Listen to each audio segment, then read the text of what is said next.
Namaste. Hi, I'm Bruce Benefiel, also known as Zendor, and welcome to One World.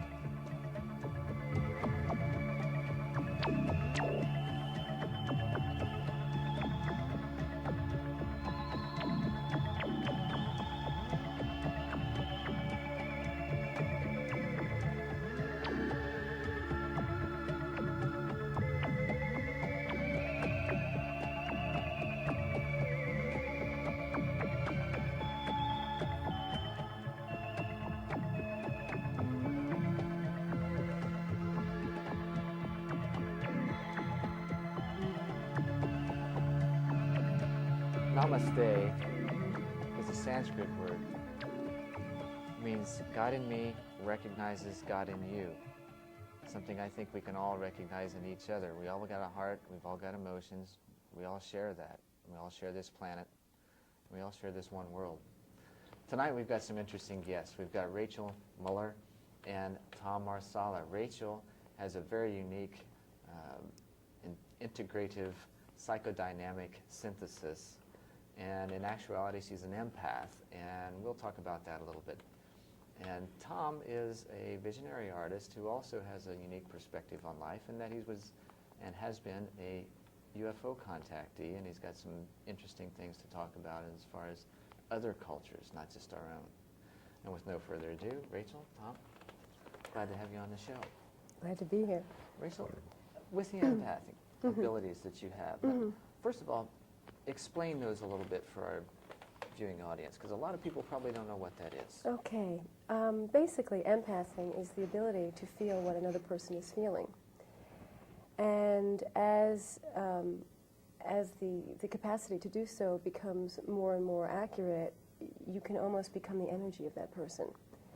So when I'm working with someone, whether it's a friend or someone who's a client, I am still enough and objective enough in my being, in my person, that I can sense what is going on in their body or in their mind. I don't necessarily need to know what their thoughts are, but I pick up on an energetic level what is going on in their body, and then I address it. On an energetic level, that's at a feeling. Right. I feel it. I sense it. Well, normally we've got like 5 senses that we work with our 10% brain usage. You may be more open to the other, let's say, 54 senses that are with the other 90% of the brain. Right. Well, you're certainly forging in other parts of the brain. You are using other senses. You're using your 5 senses to a heightened level, plus using the intuitive sense, which we know is the 6th sense. Right. Which I think probably encompasses those 54. You know, how many ever, right? You know, mathematically the ratio works. Right. How did you get started with that? What brought you into that empathic ability? Well, it's something I believe that we're all born with. And what I recognized, which was very confusing at a very young age, was I was doing it as a child. And I think that a lot of children do that with their parents. They sense mom or dad is upset. Well, they sense it. They don't have words for it, even before they're speaking language. Sure. They don't have words for it. I've got 4 kids, and I can, you know, each one of them, I knew that they could sense when things were going on, and they would respond certain ways, and you know, they just pick up on the energy. Well, that's just it. And it's all energy. And how we translate it as we grow up and are socialized in or out of our innate ability to empath depends on what our experiences are. And I had that as a child. I was always doing that with my family and in school, which was very, very confusing. And at some point early on, I shut down because it became too confusing. Yeah. You know, you become so open that you begin to know what's going on with this person or that person, and then it's easy not to know where your boundaries are. Right. And so, am I feeling that, or am I feeling that for such and such a person? Yeah. Or for I knew several years ago when I started working with people and reopening those empathic abilities that I also had as a child. You know, I was asking for them to give me their pain and their anger or whatever. And it's very easy to want to do that. And a couple of days later, it was like, who the hell am I? You know, you really don't know. Until you realize, hey, okay, I asked for it, here it is, now I got to deal with it and give it back to them. And that's very important what you said, you've asked for it. And we have to be consciously aware of what we're asking for. If I were empathing day to day and not knowing what I'm asking for, I would be a mess and have become that, because there were times when I wasn't completely educated enough in my understanding of it to just take it on and walk around with pain until I realized it's not my pain, or I couldn't possibly be creating all this pain. And then I became in choice about it. And that's when it becomes most effective for myself and whoever I'm working with. Tom, now you've got kind of a little different perspective on things, and I don't know that at a conscious level, you really had a choice or a way to follow, or what prompted you to get involved with the other civilizations that you've experienced. How did that first begin, though? I was working as a doorman at a fairly famous club in Kansas City called 100 West, down in the Country Club Plaza. We were closing one night, and I said to a very good friend of mine, Jerry Dennis, I've got to get out of here. I don't know what it is, but something's pulling me. I've never studied anything along those lines, and never even thought about UFOs. It was the farthest thing from my mind, because I was always painting pictures, or when I'd want to relax, I'd fly to some country and get off in the jungle and just, play and have a good time. Before I knew it, I'm in the car. It's about 4 in the morning by the time I get to 199th Street. It was about an hour's drive. I fling the door open, and I'm tearing myself up on the barbed wire, just trying to focus to get to a place. And as I went over the rise and come down and worked my way through the trees, there was a scout ship and 3 humanoid beings standing there. For a person who's had a background of 30-some years in martial arts, at that time it was only a few years, and started when I was 8, and I was about 21 at the time. It was 1969. Fear had kind of left me on levels. But at this particular evening, I found out what fear was all about, because I was confronting something I couldn't deal with. I couldn't fight. I couldn't overcome the opponent. There wasn't any opponent to overcome, but in my feeble mind at that time, you see this and you say, whoa, is this happening, and why is this me? Why did this happen? I wasn't expecting this. It was like I was overcome. I'd never sensed that in my entire life. So it was real unique. And when they realized I was there, and I had made the contact point, and they put their focus of energy on me, all those fears and insanity went away, and it was just like I had found home.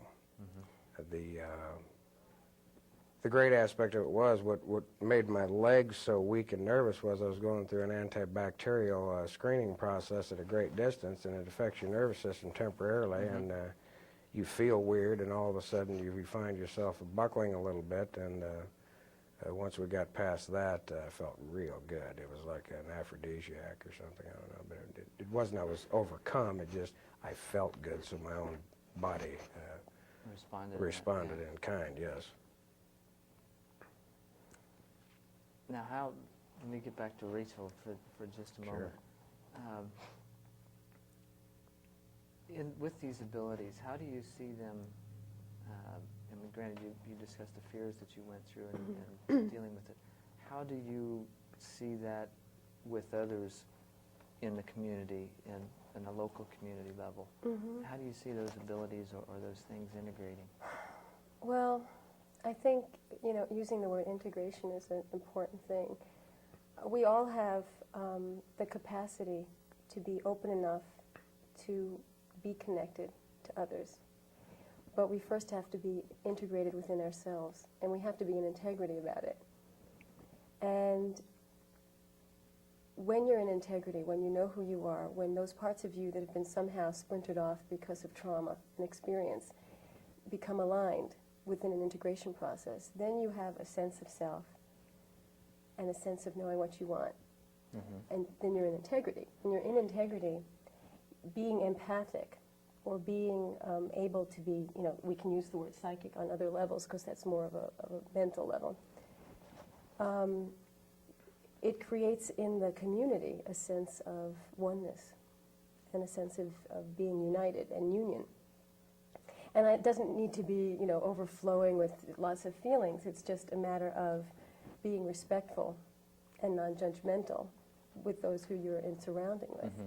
And if you then, see something that needs to be done, you go do it. Well, no. Okay.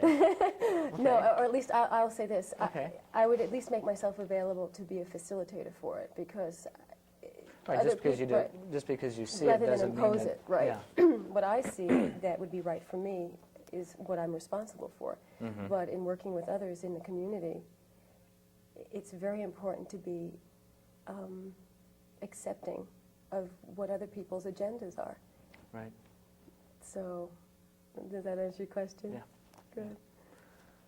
Tom, what kinds of, now I know that you have been not only open to that particular culture, but others.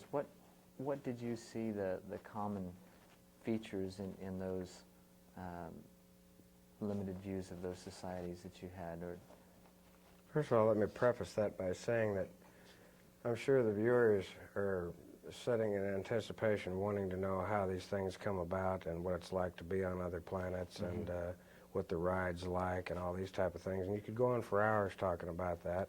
I think everybody that's ever been interviewed on that level has been able to explain that to everyone's satisfaction. It's Right. not the ride, it's what happens at the other end and the learning process between point A and point B. right. The cultures that we live in are very, very restrictive. They're restrictive on a mental level, they're restrictive on an emotional level, and they're restrictive just about in every way I can imagine. And as a race of people who have evolved, we've come a long way. I think our country and many other countries that have joined us in like and kind have opened the door for a lot of advancement. And there has been a lot of advancement, and there will continue to be. Is there any reason why these other civilizations don't have any open involvement? I mean, I've often heard that we're kind of on a universe quarantine because of our own barbaric nature. Is that in Not essence only true? our barbaric nature, our somewhat, it's not we're limited mentally. Our scientific capacities are very clever for our youth. Theirs is extremely advanced. I mean, their culture, the food is taken care of. You spend all your time working on the cultural aspects, your mind, your body, your soul, your communication with people, your rapport with everything from animals to fish to whatever. And everything responds in kind. When we greet somebody here, we shake hands. When you greet somebody there, you meld.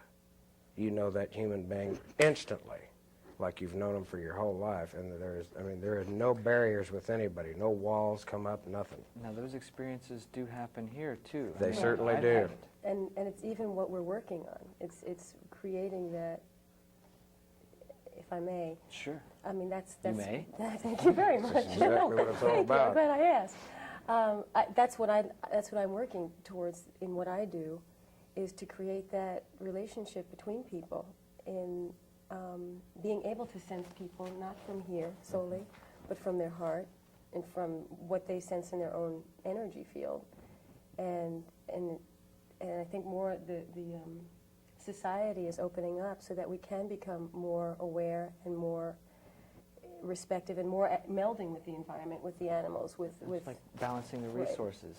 Right. On last week's show, we had Diane Fasinelli and Hal Metcalf. Hal Metcalf is the Director of Corporate Relations Right. for Western International University. And Diane also works for the Arizona Humanities Council as the Resource Center Director. They both gave their examinations and extrapolations on the same types of things, of balancing the resources. And the Western International, on a business, instructional, educational level, is teaching how to build that world community from a humanistic standpoint of taking care of those things. Do you think that, I mean, by taking care of those things, I mean being able to get to the point where we're balanced in the resources, where we have the ability to take care of each other? I think it's obvious to everybody in the United States, from children to our elderly, especially our elderly, who have seen more than we have, that we're all moving in that direction. Everybody's starting to take a stand collectively where they didn't before. I mean, they started loosening up like in the 30s when Prohibition was around, because it was the first drug introduced to them that would loosen people up to where they would even talk and think of creating or trying new things, whether it was right or wrong, and a lot of the times it was wrong. They were trying to communicate in their own rudimentary sense. For Western man, anyway. For Western man, yeah. And then the drug culture come in the 60s and the mind-expanding experiences, and that kind of opened things, the can of worms, just a little more to where people could realize, well, hey, I really can express myself this way or this way or this way. Now, then with the drugs slipped away, and then it stayed in people's mind, and they started floating with it, and it's working very well today. With the 60s experience, do you find that, I mean, it seemed like a lot of the ecological movements began at that time, You bet. which is integrated also or similar to the Native American, and not just necessarily in the United States, but in the Western Hemisphere, of their process of becoming more in touch with Mother Earth and the Father Spirit and all that. According to the extraterrestrials, there have been cultures on this planet, which they are, by the way, our direct blood relatives. They come from the same bloodline, but they're removed so many millennia that their genetic structure has changed just a little bit, but they don't look any different than you or I, except they have that special spark in appearance, because naturally they've lived longer and they're working with things we're not. We're working under a lot of handicaps here. As I was talking with Rachel about the integration of the other 90% of our brain, is this kind of what the genetic leap for us is in the near future, of connecting with the rest of that? The genetic leap's no problem. As the conversations I've had with them, and believe me, I quizzed them heavily. I mean, I've asked questions that I never thought I'd even ask somebody, and got direct answers. It's kind of like dealing with the ancient Chinese. They always have a witticism and an answer that's just right on time. You couldn't deny it if for any reason, because it just makes too much sense. Right. But we're coming along real well on this planet. There's a lot of people. I'm not the only contactee out there, and in my life, I kept it to myself for over 20-some years. I didn't want anybody to know about it because, for one, I was afraid to talk. If it hadn't been for good people like yourself and a few other people that I've met since I've been here in Arizona, I would have gone on and never even mentioned anything to anybody, because for me it was personal. I've never trusted governments because they fear too much. They're perfectly founded for being that way. I don't, I have no problem with what the government's doing or what they're trying to hide or not hide. It's totally out of my ballpark. All I know is that for some miraculous reason, which I'm quite thankful for, they changed my life around by contacting me to begin with. And you always say to yourself, why me? Well, after a few years, why not me? Why not? I was the one that was receptive. I was the one that went out there and put it on the line. And believe me, when you step on that craft and it heads off into the universe, you have a lot of thoughts going through your head. You separate the chaff from the rest of it. And you worry, because you don't really know what's going to happen. Yeah, because you're not in control. It's all for nothing, all. because when you get there and you see just how unbelievably perfect everything is, you don't want to come back. But you can't stay there, because I just don't know enough. I don't have enough of what it takes. I can't love that deeply, and I can love a lot. But I don't have that innate capacity. There's some kind of little wall that's always there, and they know it, and I know it. Someday, perhaps, I'll grow to the point to where they'll invite me to stay for a period of time so I can grow, and I'm looking forward to that. But I'm happy with what I've had. I wouldn't wish it on anybody, because it's very difficult to go there, come back here, and then try to function like a normal human being when you've seen the better end. It's like somebody who's had an enlightening experience of even, we talked about the white light experiences of going into the white light and then coming back here and, realizing that there's so much more, that level of love is so near, yet it's so distant. It's the love that made it happen for them. Yeah. They used to live here. We keep destroying ourselves.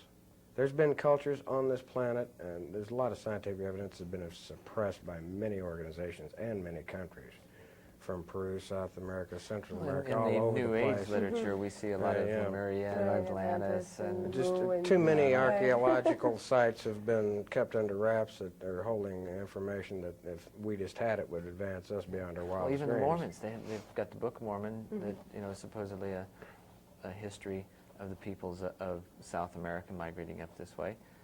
And there's all kinds of things, but they can't find them. So what happened to them? Yeah, well, they just keep destroying themselves. It's not that we're not intelligent. We don't have the capacity to love or understand.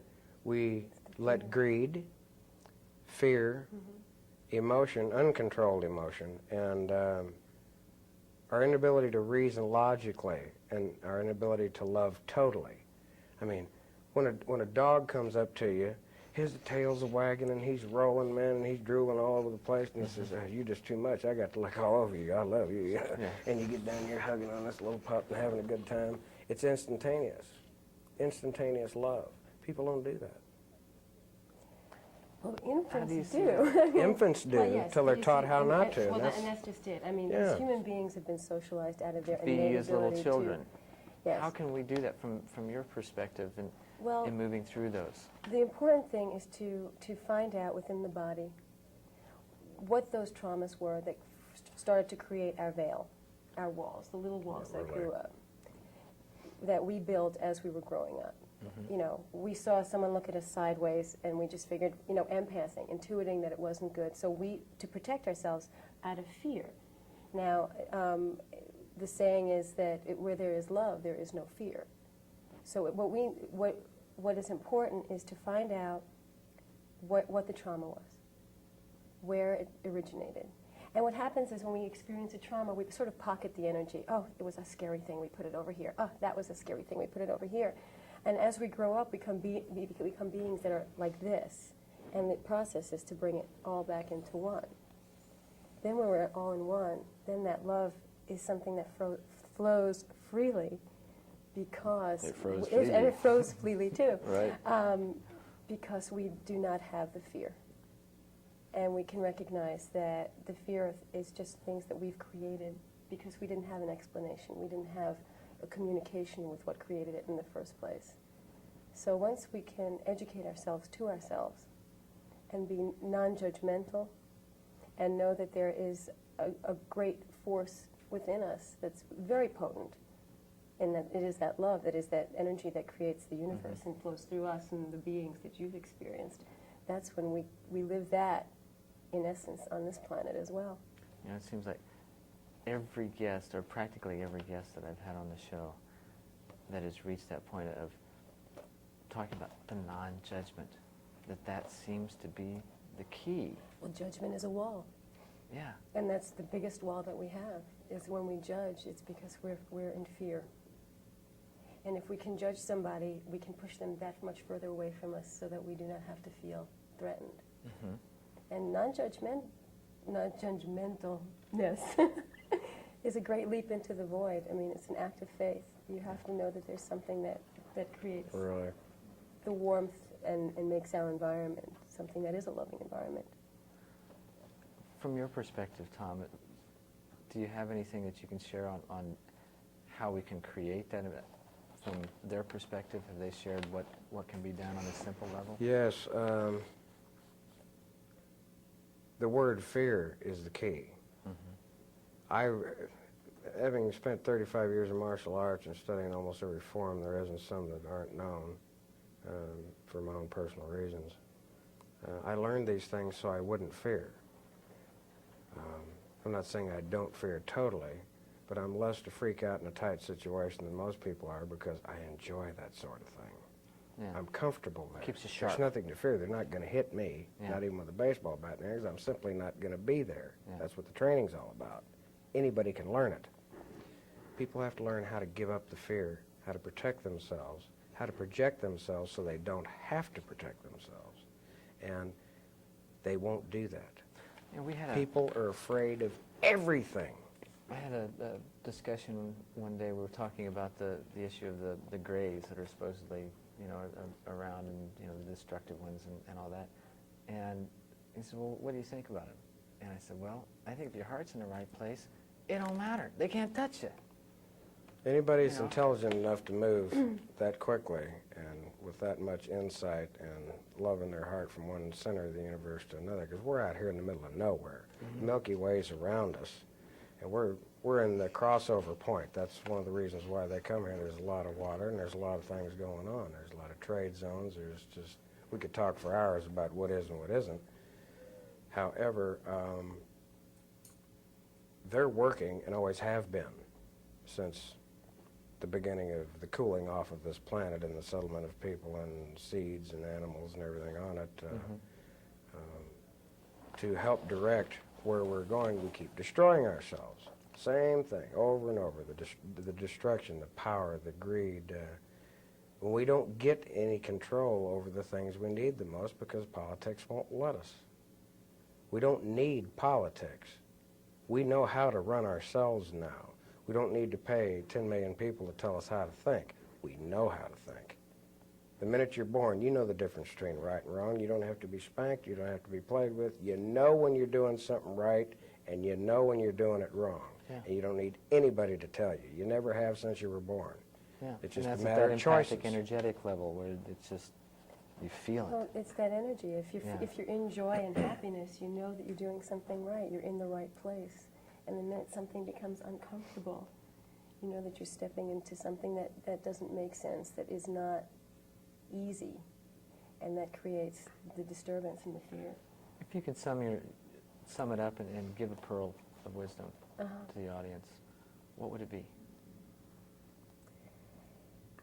It's to really trust and have faith in the fact that we as human beings are very potent, and we have the capacity to love and create our own happiness.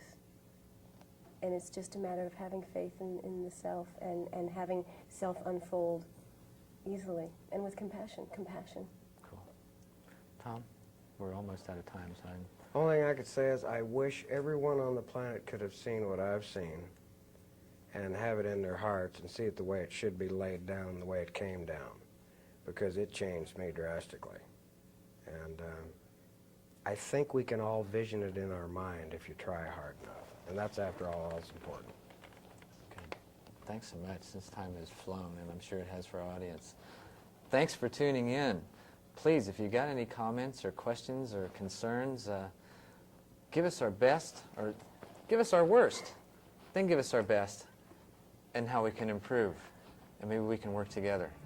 Thanks for watching One World. Please write us at P.O. Box 32035, Phoenix, Arizona 85064.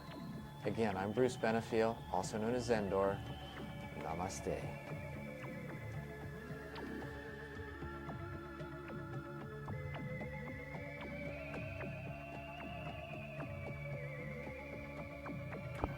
Stand by, 30 seconds until the end of One World.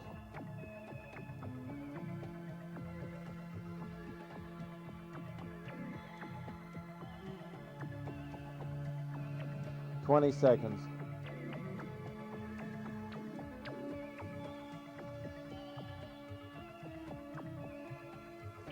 Stand by. 10, 9, 8, 7, 6, 5, 4, 3, 2, 1. Take.